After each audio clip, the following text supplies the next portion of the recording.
After premiering in 2003, TLC's What Not to Wear performed more than 325 makeovers, with stylists Clinton Kelly and Stacy London at the helm. Participants received a wardrobe worth $5,000, haircuts, and a confidence boost, adding up to a massive makeover. Here are some of the most stunning transformations. When Megan first came on screen in Season 2 of What Not to Wear, she was rocking painfully ill-fitting jeans and a ratty old t-shirt, and her stringy hair was covering half her face.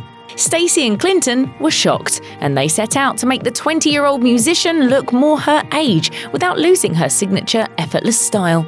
Megan defended her toe socks and cartoon-based t-shirts, saying, "I think I was born this way." Stacy and Clinton attempted to make Megan see that she needed a bit more sophistication in her life by looking her age. When I look at this, I'm like, wow, what a cute little 12-year-old. In a special interview with Entertainment Weekly, Stacy said they had to teach Megan how to walk in heels. She added, "She almost fell down in the store the first time we put her in heels. She was like this little foal." A little foal that blossomed into a beautiful woman. Megan's transformation was all about adding feminine touches and rich colours to age-appropriate clothing like blazers and properly fitting trousers. How did Megan like her new look? I'm going to continue to do my thing, but I'm going to do it with more confidence. Season 11 of What Not to Wear introduced us to Casey, a firefighter and transgender woman from Philadelphia. Casey's sister and friend nominated her for the show because even though she'd been living as her true self for 9 years at the time, she was still struggling to figure out a feminine style without any help from the women in her life. As Stacy London said in the episode, their goal was to teach Casey the foundations of feminine style and find a look that suits her shape and her personality. And they succeeded. Casey's final transformation was nothing short of stunning. The newly minted redhead looked amazing in A-line dresses that defined her waistline, flattering trousers and jackets paired with floaty fabrics, and even some sexy heels. But like many other women on the show, Casey's favourite part of her transformation was how much more confident she became. In an interview with Philadelphia magazine, Casey said, "Being on that show has made me less worried about being perceived for what I'm not and more open to being perceived for what I am. It's gotten me to a point where I'm not self-conscious." Belinda was a beauty queen back when she was in high school, but she let her style go over the years to focus on her kids, her job as a part-time nurse, and her pets. Belinda recognised what she did and said, "I sort of put myself on hold." Belinda's daughter Julia nominated her for the show to help get rid of the animal prints, ill-fitting and dated pieces, and her waist-long horsetail hair. Her husband Roger also supported the nomination for What Not to Wear. She just wears t-shirts and jeans and a sweatshirt day after day. It's kind of boring. It's very boring. I'd like to see her sexy again. Clinton and Stacy were able to bring Belinda back from the brink of fashion death. In an interview with Entertainment Weekly, Clinton even said, "Belinda was the first makeover that really blew my mind." And that was audibly evident from the moment Belinda walked through the curtains. Oh my God! Hold up! Shut up. Get over here. Stacy and Clinton said she looked like Madonna on the show, and Stacy even started crying because of how drastic and beautiful the change was. Belinda transformed her look to be more flattering, modern, and of course, sexy, and made jaws drop everywhere. Season 9 of What Not to Wear featured Beryl, a young illustrator from New York who was seriously struggling with her style. It's as if she's crying out for our help. And a good tailor. Maybe Beryl's colourless, ill-fitting and downright drab wardrobe was a cry for help. Her faded, root-heavy pink hair certainly seemed to be for sure. Beryl's anti-effort look was a result from her insecure teenage years, and she still very much had a fear of being judged. She even said on the show, "If I'm drawing attention to myself, then I'm opening myself up to judgment." But after Stacy and Clinton got their hands on her, Beryl's look went from drab to fab. Her makeover was all about adding colour, excitement, texture, and personality to her clothing, so she could have the confidence necessary to show herself off. How did Beryl like her transformation? It's like out of this world. It's better than I could have even imagined, asked for. I'm loving it. And she got to keep her pink hair. It just got a little TLC from TLC. Maria, a busy mom with a big family, really made an impression on Stacy and Clinton on her Season 3 episode of What Not to Wear. In an interview with Entertainment Weekly, Stacy talked about how Maria would dress head to toe in one colour and added she really thought she was getting it right and she could not have been any cuter. But as cute as she was, Maria was also dedicated to her outdated fits, loud patterns and bright colours. I think my clothes say that I'm a cheerful, happy person. The What Not to Wear team set out to show her how to wear colours in the right way, and they did. Maria learned how to show off her personal style in a chic way, and she left the show rocking a trendy new pixie cut, flattering jackets, and hints of her signature bright colours. Plus, she stuck with her new look. Stacy revealed she is one of those people who just grabbed onto the rules and did not let go, ever, ever. Every time we've seen her since, her style is unbelievable.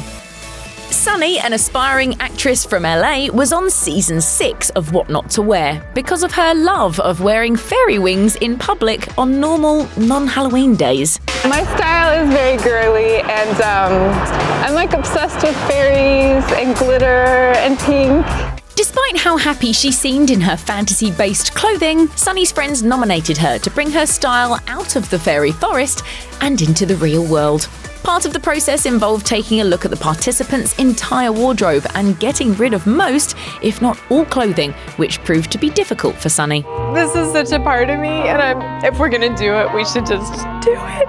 In an interview with Entertainment Weekly, Clinton said, Sunny thought she had to wear fairy wings to get attention. After a week with us, she realised that she possessed the kind of natural beauty that some women only dream of. All we did was enhance that. Stacy and Clinton brought out Sunny's beauty with a new modern haircut, a quick makeup lesson on shimmer, not glitter eyeshadow, and feminine yet sophisticated clothing. Clinton expressed his delight in their success, saying, "When I first saw her at her reveal, I thought, she's breathtaking. She looks like a young Natalie Wood." Leanne, a professional psychic and self-described witch from Salem, was in desperate need of some style magic before she went on What Not to Wear. In an interview, Leanne revealed, "I only felt good in long robes and extreme goth clothes, or when I was at home, I'd be in pajamas. I had no in-between clothes." Leanne was extremely committed to her witchy look. She would run errands, attend business events, and even go to PTA meetings dressed in goth gear or Halloween-inspired outfits. In an interview with Entertainment Weekly, Stacy said, "I found her style so stereotypical of what a witch might look like, but we discovered that underneath, she was this beautiful, modern, contemporary woman waiting to come out." The team helped Leanne discover that she didn't have to completely get rid of her witchy clothes. She just had to add to it with clothing that was appropriate for everyday wear. Leanne said that it didn't change her style, but was a transformation of her style, and added, "They really helped me overcome a lot of emotional roadblocks I had with my clothes." Stacy joked to Entertainment Weekly, saying, "I was like, we're kind of magic." Becca was in her final year as a medical student when What Not to Wear diagnosed and treated her dying fashion sense. She was in desperate need of a professional, put-together look so she could snag a good job upon graduation. Becca was prone to wearing baggy jeans and childish, ill-fitting tops, and seemed to forget that hair should be brushed. To make matters worse, Becca did not enjoy the process. When asked if there was something she would like to tell the world just by seeing her, she answered back with some fighting words. I don't care. If you are going to not want to be my friend because I'm wearing a tank top and jeans every day. But Stacy and Clinton argued with her logic, attempting to set her straight by saying that her mindset was, quote, juvenile, and that it was a defense mechanism. They succeeded. The two stylists gushed about Becca's transformation, showering her with praises. I hate to say this, but you're a grown-up. Wow. Gorgeous! Fans know Mayim Bialik best as the quirky, nerdy, and charming Amy on The Big Bang Theory. But what many people don't know is that long before the actress brought the unfashionable Amy to life, she was living her own fashion nightmare with frumpy, unflattering, and downright drab clothing. Mayim was one of two big celebs that had makeovers on What Not to Wear, the other being Shannon Elizabeth from American Pie fame. Mayim wasn't offended when Stacy and Clinton surprised her on a New York City street. first. In an interview with People, she said, "It's no secret that my sense of style has taken a backseat to the rest of my life, so I wasn't terribly shocked. And I do have a quirky taste. I like army boots. I like peasant skirts, sometimes together." Stacy, Clinton, and the What Not to Wear team did some serious overhauling to get to Mayim's big reveal, but it was all worth it. In an interview with People, Mayim revealed, "They taught me about what to emphasize about my body. They gave me some easy ways to look good when I'm just hanging out." As Clinton said in the episode, Mayim Bialik certainly did find out how quirky can be sophisticated. Amanda, a mummy blogger with a love of sweatpants, needed some serious style help. What Not to Wear was up to the challenge.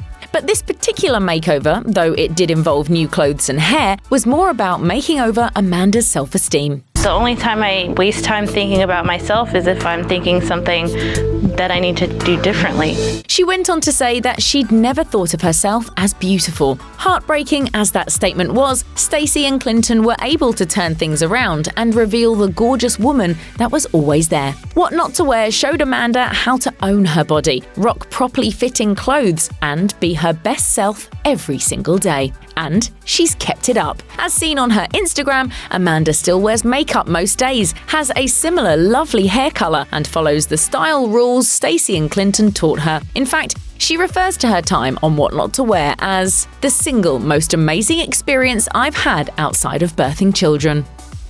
Unlike many What Not to Wear stars that need some help elevating their clothing and makeup, Denise needed help toning things way, way, way down. The flight attendant was on season 8 of the hit show because her wardrobe was full of glittery, skimpy outfits and her face was covered in super heavy makeup. Clinton certainly had thoughts as to why Denise was doing this when he said, "It seems that you've developed this character, that you're playing this role of Denise." Stacey agreed, and she took things further. Do you think that your look could be off-putting to men? Sort of like, okay, she's doing the kind of bubble-headed bimbo look.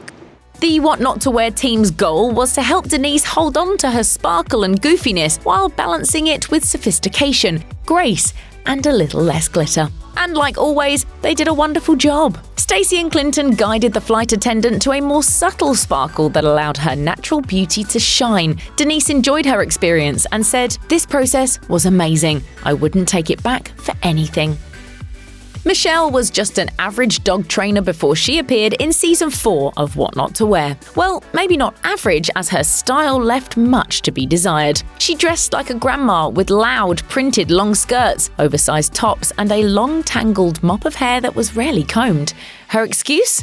She said, "Dogs shows are not like fashion shows. You want the eye to go to the dog and not the handler." But Michelle's co-workers were tired of seeing her try to be invisible, so they called in reinforcements. As Clinton told Entertainment Weekly, "From the first second I met her, I knew she had great potential, and I was certainly not disappointed by her final reveal." Michelle's transformation was so amazing that some people thought she was a model pretending to be unfashionable just so the show could look good. Though she wasn't a model before, she certainly could have been after What Not to Wear was done with her. Even Clinton himself said she probably could have walked out of the studio and booked a few modeling gigs. Check out one of our newest videos right here. Plus, even more list videos about your favorite reality shows are coming soon. Subscribe to our YouTube channel and hit the bell so you don't miss a single one.